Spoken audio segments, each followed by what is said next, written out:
what these programs were and how they worked, and kind of really determining what successes were already out there, or which programs had already existed, and the problems and the concerns and the challenges that they had.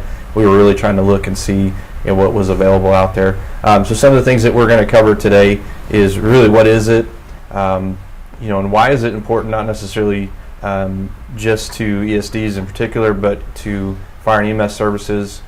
Some of the considerations that we had along the way to include the staffing, and of course everybody's looming question, how do we pay for it, and the funding issues and challenges that we've had, and some of the successes that we've had. And then the experiences that we had, alluding to the pilot program that we had back in 2017 and the early part of 2018, and then some of the lessons learned and where we're going from there. So really, what is it? Loosely, there's a couple definitions, and we refer to the National Association of Emergency Medical Technicians, or NAEMT, and they have really kind of organized and given us some best practices and some benchmarking and some quality metrics and things that really weren't available before. We like to say, if you've seen one MIH program, you've seen one MIH program. So they really kind of were the driving force between standardization, if you will. So there's two definitions there, and you'll hear that mobile integrated healthcare or community paramedicine. You'll kind of hear those terms interchangeable. But really what the meaning behind it is that it's a non-traditional EMS deployment. It's not the emergent responses, it's the scheduled visits, and it's truly geared around the in-home visit. So that's really what it is, and there's a big piece of that where it's integrated into all areas of healthcare and not just that ambulance call or that traditional EMS response. So why is it important? Again, like I said, if you see one MIH program, you've seen one MIH program. It doesn't work. A model that works in one area does not necessarily work in another. Some of the needs that we identified for our community were solely based along the line of, we have a growing population, we have an aging population, and we have a lack of primary health care for our large area. So that model might not necessarily work in an urban setting where you have tremendous call volume, where you have tremendous increases in call volume, where you're frequently going to patients multiple times a day. So our model might not necessarily work in that model. And again, it's truly developed to meet the needs of the community. One of the key factors is that mobile integrated healthcare and community paramedicine is not a duplication of service. And in fact, it's more working together with other services. I get a question a lot about, isn't this home health care? Well, it's really not. In fact, quite often we'll refer somebody to home health care. So it's really more to augment the resources that you have available in your community and work together with them. Again, try not to duplicate those services. We relate a 911 or an EMS call, a paramedic on that ambulance or that first responder vehicle, as an extension of an emergency department physician. Think of a community paramedic or a mobile integrated healthcare paramedic as an extension of that primary care physician. So that's a good way to kind of relate what that function is in MIH-CP programs. So what everybody loves is the Affordable Care Act, and honestly, a lot of the driving force behind these MIH-CP programs were a result of that. In 2010, when the Affordable Care Act was introduced, very shortly after, within the next couple years, Medicare and Medicaid started healthcare or a hospital readmission reduction program, or HRRP, that targeted certain disease processes and were inflicting penalties for readmission of discharged patients with those certain conditions. And that's important to the EMS service, and I'll explain that. So CMS, or the Centers for Medicaid and Medicare and Medicaid, they're a big payer for our EMS services, for our ambulance transports. And again, part of that reduction program was to reduce the expenses for CMS by reducing the amount of returns for those patients that had already been readmitting. And that's important to us because that's starting to drive quality-related metrics to the EMS service, which is something that we've never seen before. It's in all other areas of healthcare, but it hasn't necessarily been related to EMS and the amount of reimbursements they see from, not just Medicaid and Medicare, but from commercial payers as well. So that's where mobile integrated healthcare and community paramedicine really can play a role. There are some forecasting for reimbursement being tied into the hospital system or the healthcare system as a whole to 911 providers post-discharge from the hospital. So ultimately, these types of quality of care and the overall healthcare of the patient population could be greatly impacting our reimbursement in the EMS field. So it's a perfect opportunity for these types of programs to not only be involved with the initial transport of the patient to the hospital, but their care in home afterwards, which ultimately leads to a healthier quality of life.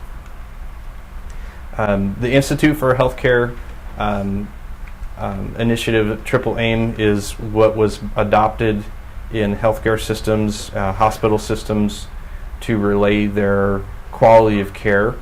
And this is something that has worked its way over to the EMS setting as well. So we're really trying to partner with our healthcare systems, and again, to try and provide that continuity of care from the time of that 911 call to the discharge home, the rehabilitation, and hopefully the avoidance of having a repeat visit to the hospital, the emergency department.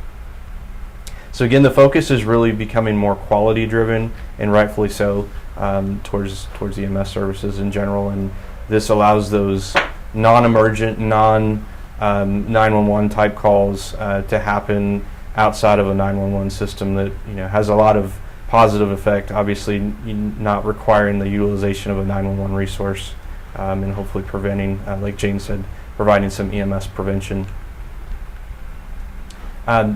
This right here kind of describes our high utilizer, or sometimes called the frequent flyers, and it's as simple as it looks. And we all can identify that in our EMS systems to a varying degree. And to me, again, in my system, we're not terribly busy, but we're not staffed as high as we would like or we would want to be. So when we prevent a resource, we prevent an ambulance from making a response. That's a pretty significant impact for us. And a rural area or an urban area where they're making hundreds, if not thousands, of calls a day, that's a different number for them. So again, it's specific to the community. So the cycle is basically something we describe as the 911 call, the transport to the hospital, the release back home, the 911 call again. So that's what we refer to as the high utilizer cycle. And what's keeping that from getting better is those three things there: the continuity of care, the resources, and the education.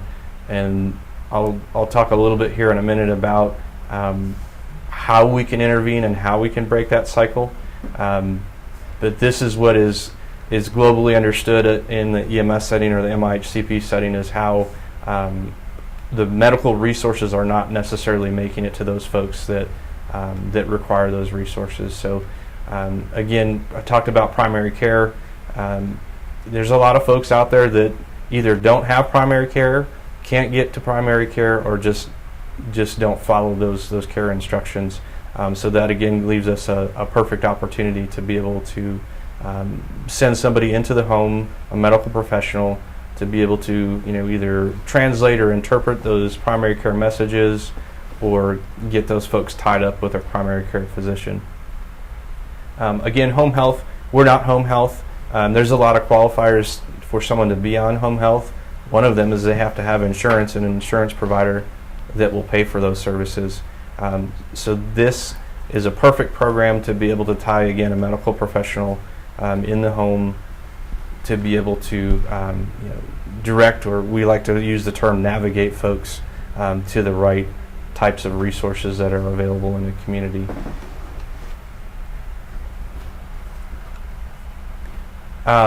So to kind of wrap up why it's important, again, the EMS prevention is what we like to relate this to. We all know what fire prevention is.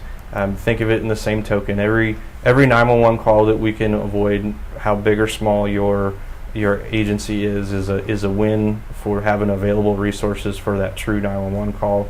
The big thing that an MIH program can do is provide an in-home assessment of whether that's the safety survey or the fall prevention, educate them. We like to use the word translate. So you get discharged from the hospital, your primary care physician and your primary care, the ER are really good about making sure that they read line by line your care plan or your discharge instructions. But you would be surprised how many folks don't understand what is written in those plans. So just to have somebody that's knowledgeable of medicine to be able to go in and understand, this is what your restrictions are, this is when you're supposed to take those medications, this is when you should have concerns and go see, go back and go see another physician or go have a follow-up. CPR and first aid, again, providing that public education piece is huge. So providing education is a huge way that we're able to go out and stop those 911 calls from happening.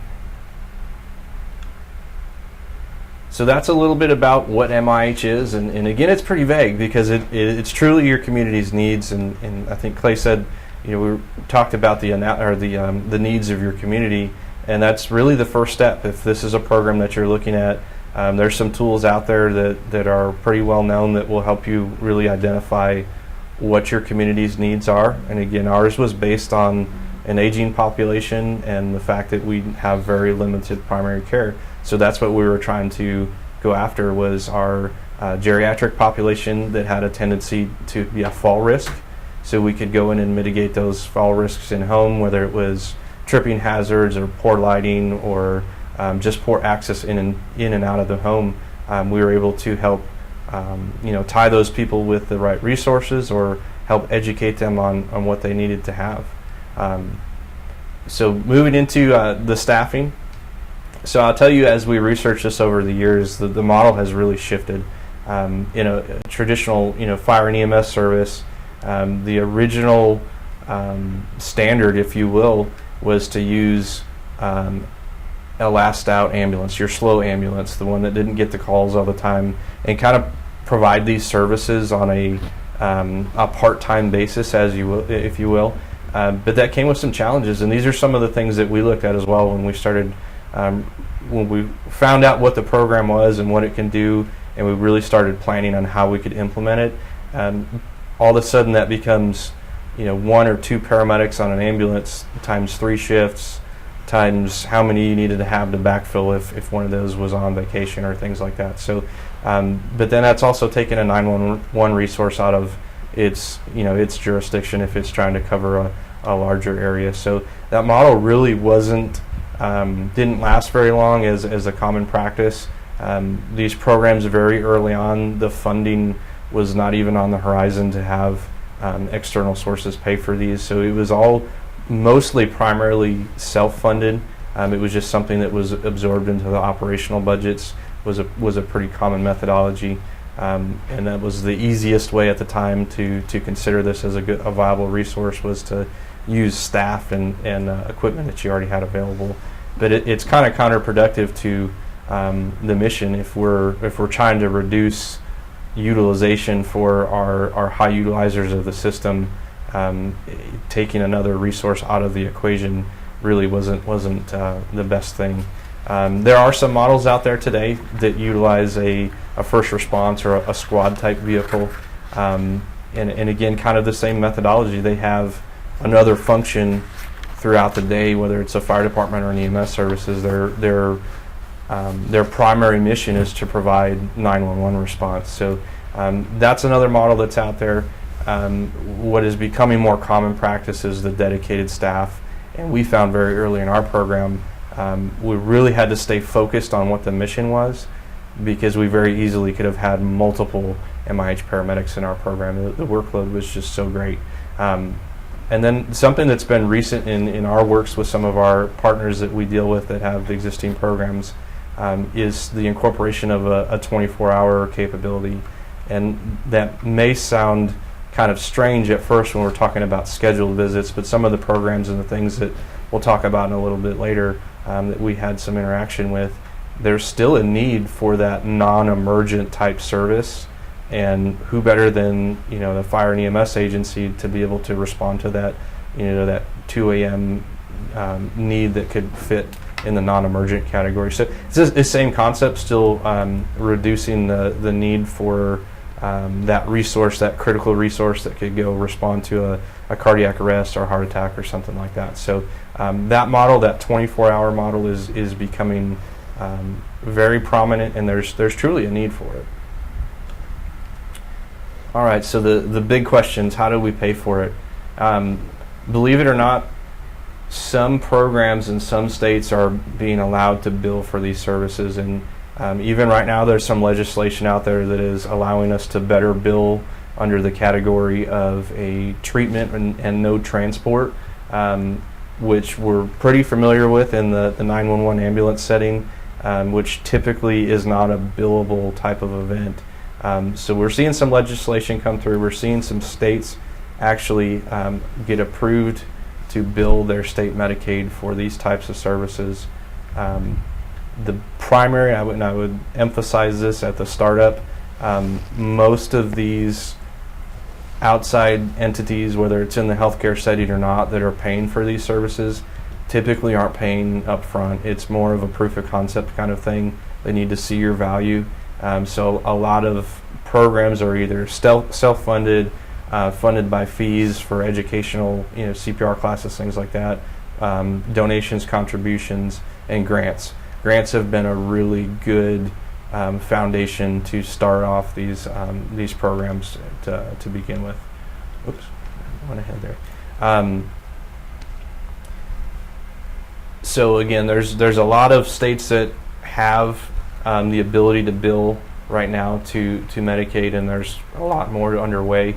But one important point to point out is that with the exception to those that I talked about previously, this is not a billable occurrence. So we're used to that ambulance response, that ambulance transport. There really isn't clear language out right now that would allow for these services, with the exception of those that I talked about. So that's a big issue, because we're operating under the umbrella of an EMS provider by providing these MIH-CP services. So you could make that relation that these should be allowed to be billed for to insurance providers, but currently that's not the case in most scenarios. So our experiences, like I said, we really identified 3 areas of concern. We didn't have healthcare. We had an increasing age in our population. We're in a growing community. We're seeing rapid increases in our EMS call volume. And again, rapid being defined to us internally. We're a small organization, so significant for us, significant enough for us to go look for a program to try and offset some of that growth. And that's really tied to unnecessary transports and unnecessary responses, and that's tough to define. What is an unnecessary 911 call is not really something I can tell you, but we all understand that the 911 call at the middle of the night for the stub toe doesn't necessarily need an ambulance. It doesn't necessarily mean that an MIH-CP paramedic can go out all of the time for the stub toes. But if we can give an alternate means for someone to call, possibly even somebody that's on call, to be able to help facilitate that rather than calling the dispatch center and tying up a 911 resource is a great success. Well, and I just want to interject here, because if you haven't been, or if our viewers haven't been to the Canyon Lake area, that's a pretty hard area to traverse. You've got people kind of spread out and in some difficult area because of the hills and everything, right? So you're looking at, when you're looking at a transport, you're looking at a really serious endeavor there, right? Right. Yeah. Our average transport time is about half an hour. So you figure your entire time of call, by the time they respond, by the time they get on scene, they transport, they make the ambulance ready, they come back. We're talking about 2 to 2.5 hours. So it is a pretty significant time commitment. So again, just like I related it to staffing, we don't have staffing coming out of our ears. There's some of our stations only have 2 personnel. So if we can save those 2 personnel for a really major incident, that's a huge success for us. But it's absolutely right. Any time we transport a patient to the hospital, whether it's local in Comal County or we transport to Bear County on occasion to trauma centers, that's a lot of time. That's a lot of time that we're without that resource. So yeah, it's very significant. So this is kind of where we set up. Again, like Jane said, over the last handful of years is really what we started with, and I would emphasize learn from as many folks as you can that have tried these programs, have had successes, have had failures, and we did honestly spend a lot of time planning, and I don't regret that. I think some of the lessons learned that we talked about, that would be my biggest hope out of anybody listening to this is what we learned.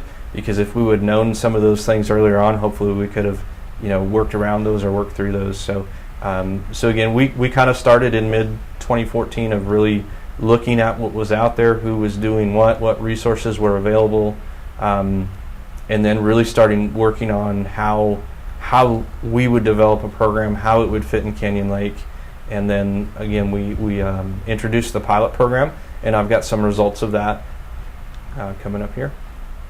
So I talked a little bit ago about how we weren't really sure how the workload was going to look, and for our pilot program, we ended up putting 1 paramedic in place, and very quickly we had to have a tool to be able to help us identify really what was in the wheelhouse of MIH and CP. And this was kind of a little chart that we developed, and we focused on those 5 areas: the call abatement, the public education, community wellness, employee health and wellness, and disease management. So really we kind of, if it was something that we weren't really sure did it fit, we would look back to that chart, and if it wasn't on there, then that's somebody else needs to take care of that. So it could have grown as big as we wanted it to, but we really felt that we needed to focus on things that we had the biggest impact for our community and that really tied into the needs analysis that we had.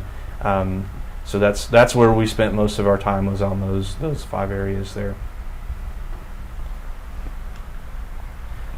So again, our pilot program, it was roughly about 15 months. We concluded it this March, started in January of 2017, and we had some significant reductions, and we used a certain threshold of certain number of 911 responses would trigger a contact from our MIH paramedic, and we found that was great, but we also found that a better tool was our 911 providers that were already making those calls.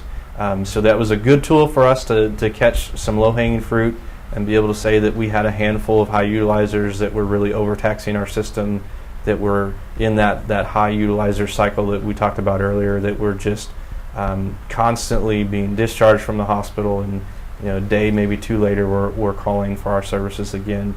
That just really there was no fix for. So that was pretty low-hanging fruit.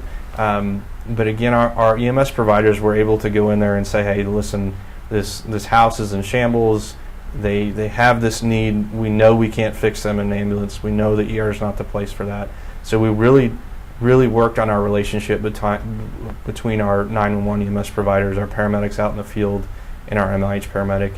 And honestly, that took a lot of relationship building, and that might sound funny, because this was a firefighter paramedic that was on an engine company, a couple days earlier, and now he's having to rebuild that trust and kind of explain how he can help them, how he can make sure that patient that they identify is not going to be repeating that vicious cycle. So you can see there on the screen, there's some pretty significant successes that we had.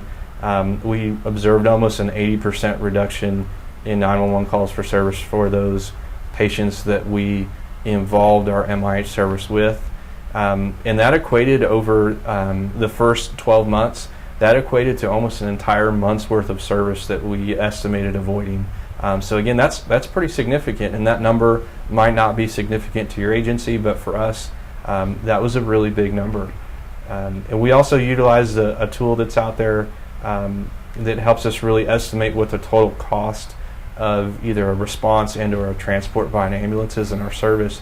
And based on the estimated number of 911 calls that didn't occur because of this program, we were able to actually put a dollar sign to what our internal cost was saved by avoiding those calls. And as you can see there, it's 6 figures. It was pretty significant.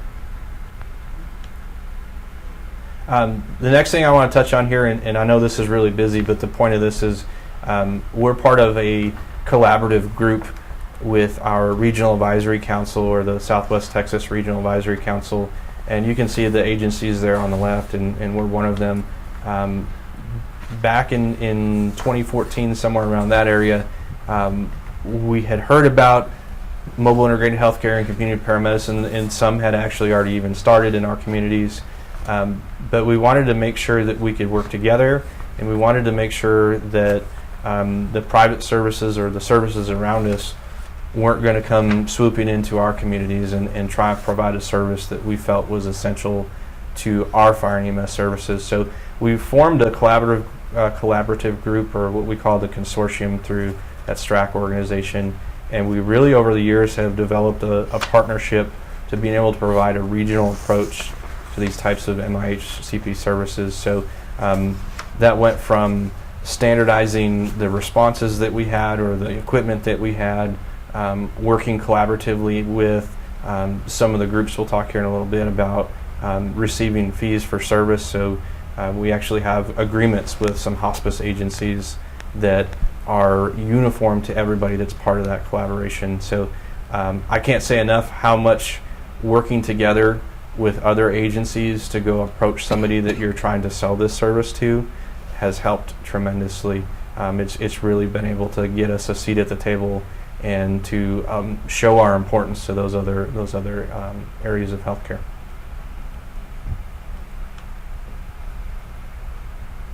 So our lessons learned. So this is ultimately what stopped our pilot program. So like I said, as of March this year, our pilot, we had decided to stop it.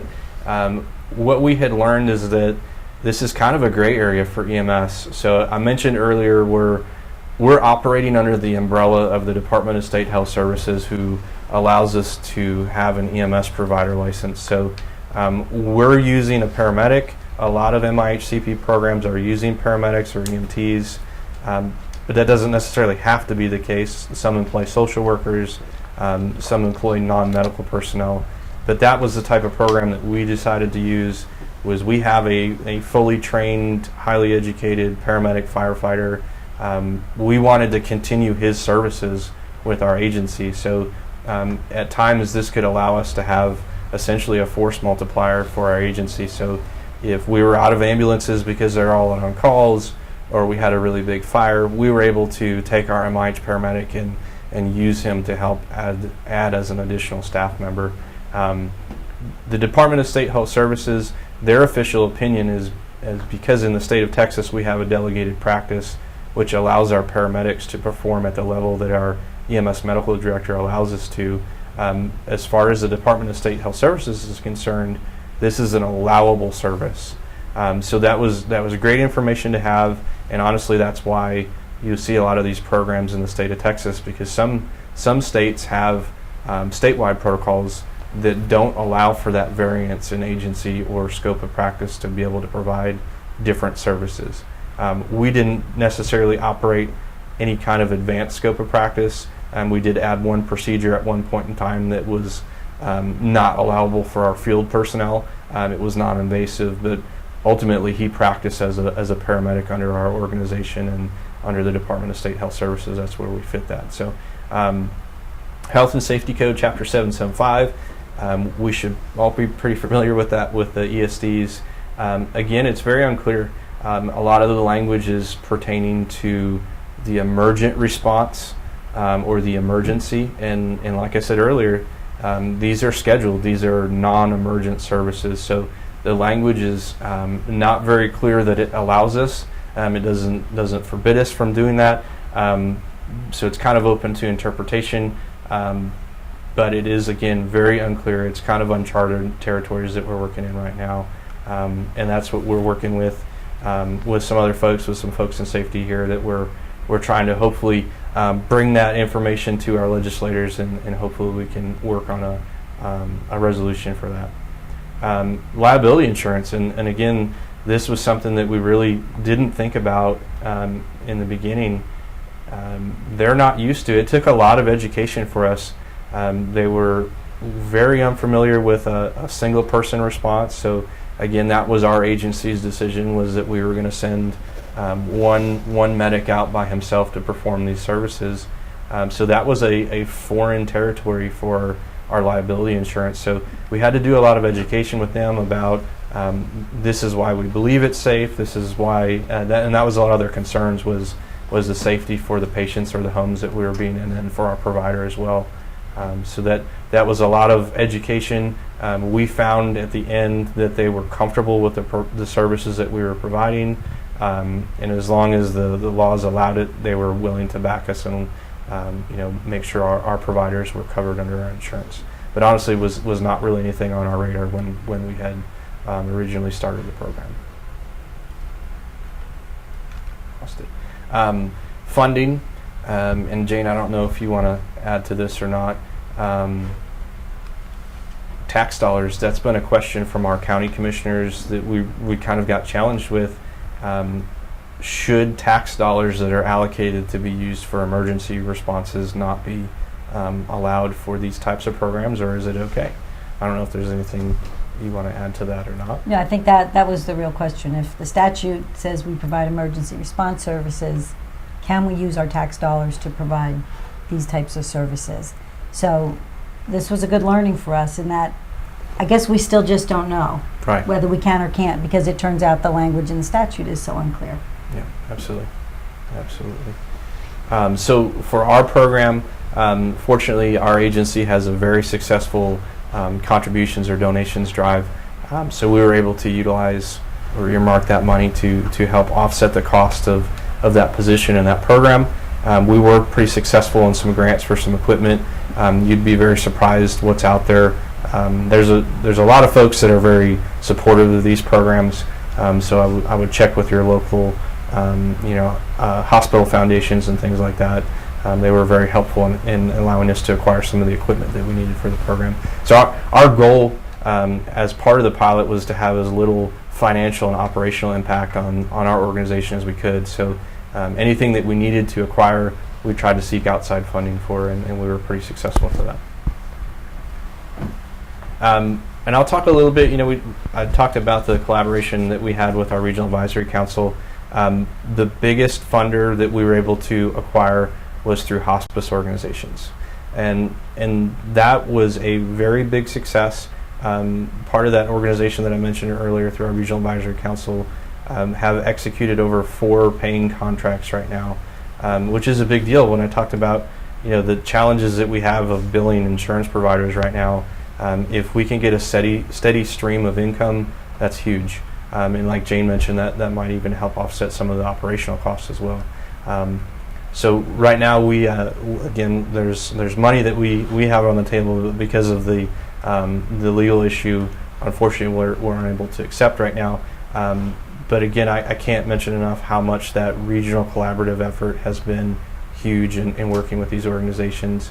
It's not just hospice organizations. We've been able to work in with some of the major insurance providers, with some of the in-home subscription care that they offer.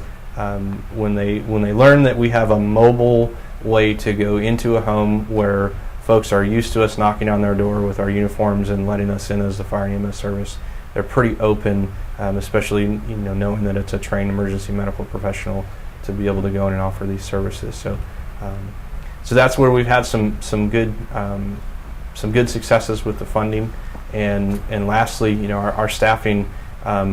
Because of some of those gray areas, again, we opted not to continue to staff the program because we weren't really sure if we were allowed to right now or not. And that's what we're hoping to change with some of these legislative issues. But we couldn't allow our MIH paramedic to remain in his role and not be able to provide the MIH services, which was ultimately causing a shortfall in our operations. I've got some resources up there, and I don't know if we have any questions come in or if you have any more for us to talk about. Well, first, let me run through real quick the how to get a hold of us, just in case you guys have forgotten. You can call us, fax us, text us, or email us at any time. And so go ahead. This is going to we've got a couple of questions in the queue, so this is going to serve as your last call to get those in before we end. Call us at 512-251-8101. Fax us at 512-251-8152. Email us, safed@texas.net. Texas is spelled out, SAFED, no hyphen there. And you can text me here at 512-567-0857. Normal text messaging rates may apply. Let's go ahead and get into questions while we still have a couple minutes left for those. So let me ask this question. I guess I'm not quite sure who to pose it to individually. I'm sure you guys can work that out amongst yourself. Is this program only something that a fire ESD can do, or can you do it as an EMS ESD? No. Well? So our particular program, we're operating under that EMS provider license. So delegated practice, like I mentioned earlier, so we employ a physician who becomes our medical director, and we're essentially operating under his medical license to provide medical services. So our agency is using an EMS paramedic to be able to provide the services that our medical director says he can or she can. But no, it's not limited to fire EMS agencies. We're just using the model of including it under the umbrella of that Department of State Health Services EMS provider license. I mentioned earlier, some of the more established, bigger organizations employ nurses, they employ social workers, they have call takers. So it really, again, has to go back to the needs and the resources that you have in your organization. We just ended up using what we already had under our EMS provider license. So can a fire EMS or fire ESD do it using? In our model, if they have like a first responder organization license under the Department of State Health Services, whatever they're utilizing to provide medical services, absolutely. If they don't have an EMS provider license, I can't really necessarily speak to that, but technically, if a fire organization provided no EMS services, they could have an MIH program, but you'd have to be creative on how you set that up. Okay. It's pretty specific. You've seen one program, Absolutely. Which I've heard before somewhere else with ESDs. So let me get to some of these questions. I want to get to a text question real quick. Do you all envision your MIH program being an adjunct to telemedicine in the field in the near future? Absolutely, and actually we had a successful program that we still keep alive today, which was really early on designed to help offset that lack of primary care. So we do a monthly health screening where we bring in other resources from the community. We use a nurse that we have available in our community, and in fact, when we had our program still going, we would use our medical director. We would actually, over Skype, we would be able to have a consult with our physician, and it was very successful. It was very low tech. It was an iPhone to iPhone kind of thing, but he was able to evaluate and then sometimes even prescribe medications or allow them to get in to go see a specialist. So yes, I think that's very much a possibility, and I think that's a direction that these services could definitely head to. So this next question, let me try to kind of paraphrase it in the best way I think I can. If 911, a resident calls 911, you automatically are going to send, but it's diagnosed that it's a non-emergent situation, a non-transport situation. They call 911 because it's something that you would respond to with an MIH kind of thing, a community paramedicine. You've got to still send the ambulance, right? That's determined by agency. I'll give you a good example. So some of the hospice organizations we were working with, we would actually flag those patients in our computer-aided dispatch system or our CAD system, so they would actually notify us that, hey, this is one of the patients that you're looking out with part of your MIH-CP program, and we would then be able to send our MIH paramedic in lieu of the ambulance. So again, that's agency specific. That's nothing that says that if you triage that patient through your local dispatch center or your internal dispatch center, you don't have to send an ambulance. So if it's a lower acuity, if it's the non-emergent, there's nothing that really requires you to send an ambulance. And again, that's a great benefit of using one of our field personnel to fulfill this role, is that who knows better than one of our own providers to say this is truly an emergency. Hang on a minute, I'm going to get on the radio and call for one of our ambulances. So kind of along those lines, you have these frequent flyers who you kind of know coming in that they call a lot and they don't always call in emergency situations. When you guys started up, did you make a point to go contact those people and say, hey, this is something that we're doing? I mean, how did you get the word out generally about the program, and did you make specific contacts where you just showed up to people and said, let us do something for you, check you out? How did that work? So a lot of different ways. So I would say first and foremost, when you look at these programs, you probably have no idea the resources you have in your community.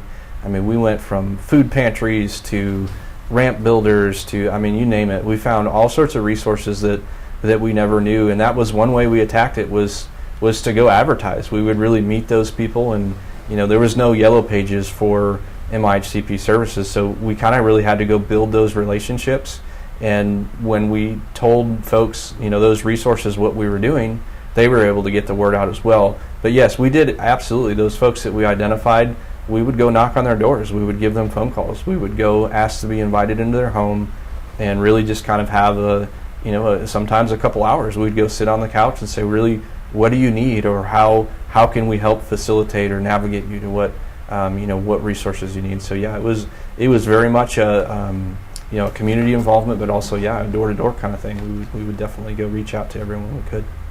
I was learning about that. That's amazing.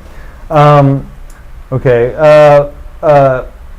sort of, I guess the way I can condense these two questions is how did you make your choose staffing, how to staff this program as to limit the impact on your normal operations? I mean, I suppose there was probably, when you were starting this up, you mentioned in your presentation you wanted to remain specific to the mission, not just of this program, but you got to remain specific to your mission of Canyon Lake Fire and EMS. And emergency response. How did you what considerations did you factor in making the choice that you did on how to staff the program so as to not impact other operations? Sure. So the first part of that, really, we had to figure out who first. And I would say we absolutely got the perfect person, the perfect candidate to do the job. But this was not an assignment that we wanted to force upon somebody. We really wanted somebody that had a good educational background, that had a good bedside manner, that we knew was going to be successful at the program. So that was kind of the first step, was to really identify, did we have a candidate, and then if we had the right candidate, and we did, and we were able to go through a normal selection process, pretty similar to how we would have a promotional process, that kind of thing. A lot of interview with our medical director and our staff and things like that, just to really make sure this was the right person. In our particular program, like you mentioned, we're out in the hill country and we're very tourism based. So when we initially designed the pilot program, we were trying to utilize it in the off season for us, so that it would have the minimal impact on our staffing. The program was very successful. It continued. Originally it was a 6-month pilot, ended up being around 15 months, like I said. So it did have an impact. We did have one less staff member on the shift. So until we have the point in time where we can make this a continuous program and we can dedicate that staff to that, we would be, essentially short one person on that shift. And that's, again, another consideration we had, and when we stopped, that if we can't provide the service and we're taking somebody away from our operational shift, then we kind of had to weigh that decision, and that was the point when we decided to stop the pilot program. So let me back up there. How did you determine you just wanted to, because you had a couple options on your staffing slide about different ways to staff it. Last out ambulance, your low call ambulance. How did you decide to do it just the one dedicated individual for MIH? I think the two big models that we looked at, and again, is we don't have a lot of extra staff.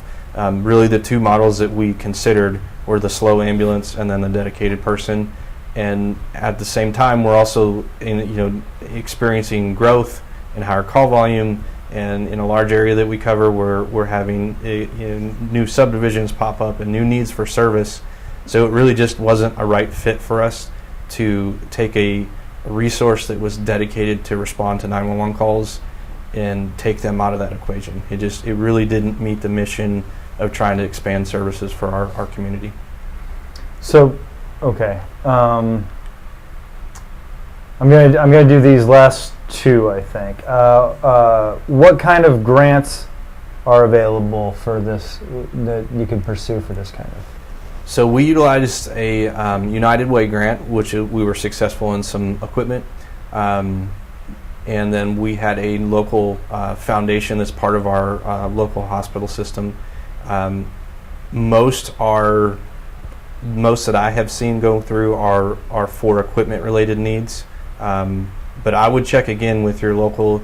If you have a nonprofit organization, there's a lot of opportunity out there for those types of grants that are specific to the nonprofit organizations. Okay, so this one is kind of an open-ended one, but what sort of practical examples do you have of actual activities for MIH? Are you flu shots? Are you going out and actually, Yes. Can you do that kind of thing? Yep, we can do flu shots. That's actually one of the pain services that we were successful for with Humana, was to, they would identify the folks that needed flu shots, and we were able to go out into the home and provide those types of services. So a lot of it is social services driven of really kind of interpreting what the need of that individual patient is and trying to get them. Do they need hospice? Do they need senior care? Do they need a ramp built for their home? That kind of thing. So again, it's kind of case dependent. I was going to ask about that because the flu shot thing makes sense, right? Sure. You have an aging population. You know the flu can be deadly. You want to get out there and get them the flu shot rather than once they get the flu and are in really bad shape, having to go transport them to Right. an emergency It's medical prevention. situation. Right, right. So that makes sense.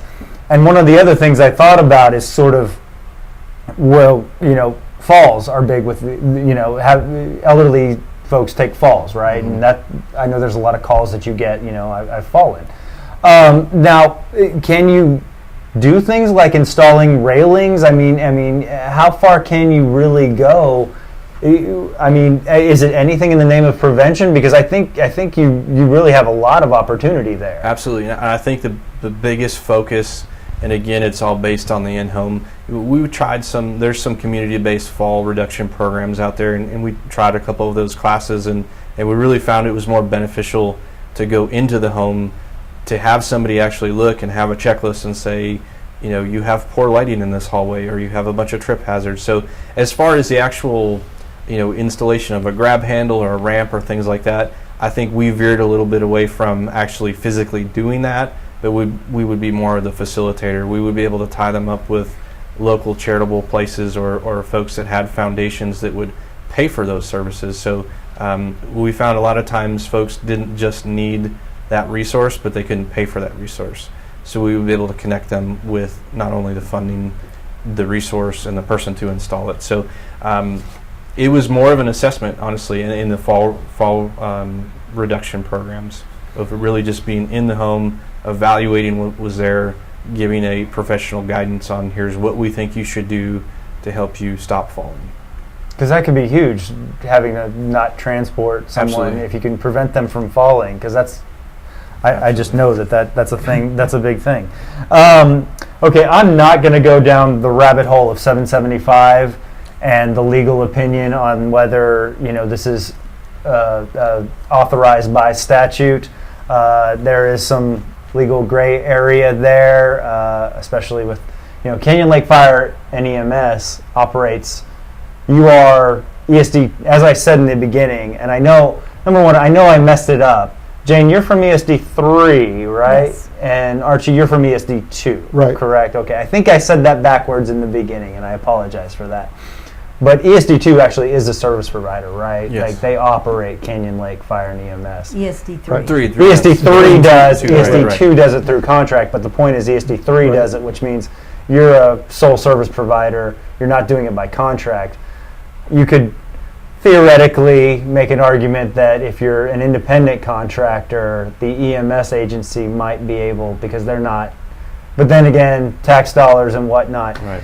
Anyway, we're not going to go there tonight. Just know that we are at Safe-D, along with the folks from Comal County and other folks around the state, are very interested in fixing that ambiguity, let's call it, in the statute, and making sure that this very important preventative program is going to be available for all ESDs across the state to partake in, because it's obviously, as Brandon showed in his presentation, something that's showing tangible fiscal results for this ESD.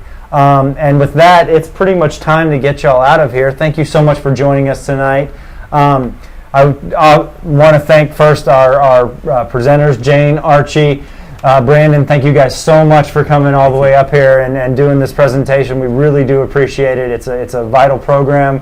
We hope that we can get restarted with it very soon and see it proliferate to other ESDs in the state.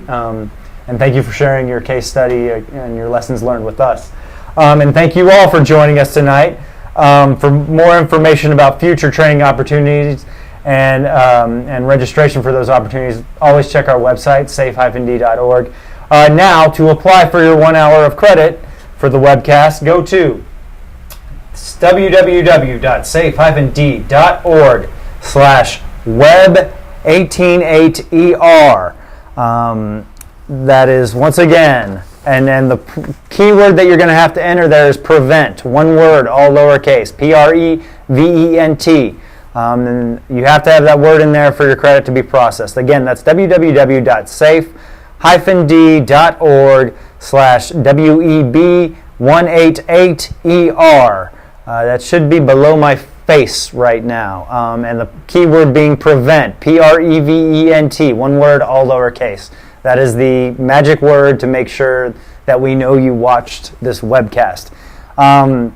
So we're going to leave it up on the screen after we check out of here. But real quickly, I have to give a plug for the annual conference because we're starting to get to that point. We're getting a lot of interest in it. It is February 6th through 9th at the Embassy Suites Hotel and Convention Center in Frisco, Texas. So we're going up north for the first time in some times. We will be opening that registration and hotel block on November 1st. So November 1st is when we're going to open it all, but make your plans now. But we want to give everybody the same sort of starting time so everyone can look for that on November 1st. Keep checking your emails and the safety newsletters, both print and electronic, and our website for information about the conference in Frisco, as well as all our other future goings on, I don't know, events, the things we're going to do.